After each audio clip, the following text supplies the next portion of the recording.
Welcome to the Slop Farm. Enjoy the video. You begin by preparing a confined environment so dependencies do not leak. Create a venv and activate it. Install Python 3. 11 Plus and the framework you chose, for example Fast API for async speed or Flask for simplicity. Once done, scaffold routes, a basic app factory, and a requirements file.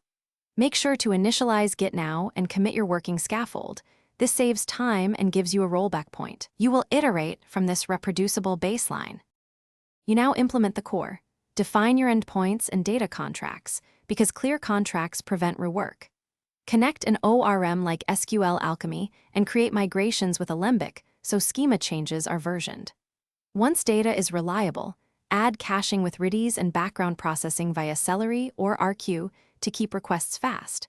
Make sure to add authentication using JWT or OAuth2 and centralize config. Then write tests that exercise main flows. Automated tests catch regressions before deployment. You finalize by containerizing the app and wiring up continuous integration so builds are repeatable. Push images to a registry and deploy with health checks.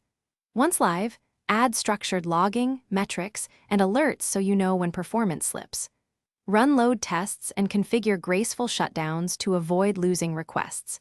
If something breaks, check the app logs and trace the request path. Correlate request ID across services to isolate the failing component quickly, then roll back if needed. Thanks for watching. Consider subscribing if we helped you today.